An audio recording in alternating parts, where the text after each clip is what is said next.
seen, it's an inline 4-cylinder, so 2-litre, pretty small displacement, a lot different than the V8 that's in the current car, and a turbocharged engine which has its own set of challenges.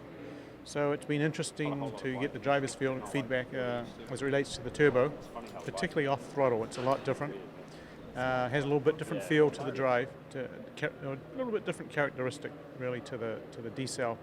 So it's been interesting, but hey, it's performed flawlessly so far, and the goal is to do a season on the engines, and if we can get close to that, I'll be happy, particularly the first season. For me, the platform is, it's very important. IndyLights, I think, if you see any good drivers come through a category, either IndyLights or something very similar, and it's nice to see the car updated. It's been a bit stagnant for a while, so to see the new technologies and obviously the safety side come up a ton. As far as performance, it feels very good, but hard to compare or tell. From last year or the other Indy car, or IndyLights I should say. So all in all, it's run pretty good, and it's a lot of fun going through some setups and driving something different. Yeah, obviously we've made a lot of ground. I mean, it's pretty hard when you sometimes get off tuning it to certain drivers, which is where we're at the moment. But it's interesting to get Scott's feedback. Totally different direction than where we've been.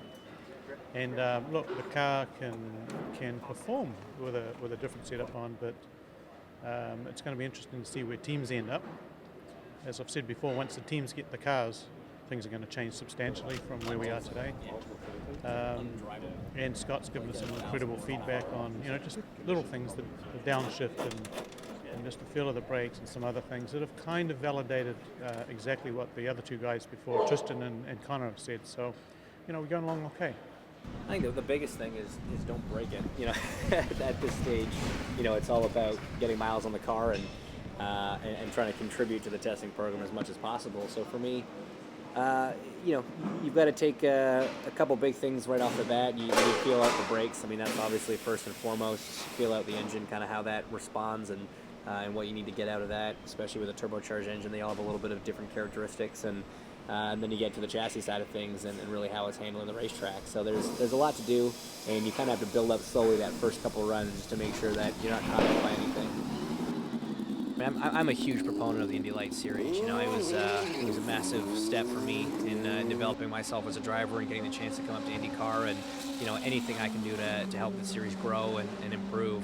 I'm here for it because I'm a big believer in it, and to get to be part of the development of any new car is always fun. That's something that I really enjoy. I was really excited to be part of the DW12 when it first came out, and anytime you get a chance to develop something new, it's a nice new challenge and great experience for a driver. And because this is going to be the car that's kind of grooming the young talent of the future of IndyCar, Dixon and I were kind of joking that we were going to make it like super, super hard to drive. Like, oh yeah, setup's great, but actually make it really, really difficult. So hopefully nobody shines too well and we still have our jobs, But I think this might actually be a bad career move, helping these guys do better. But we're, it's sharing's caring. We're always trying to help out.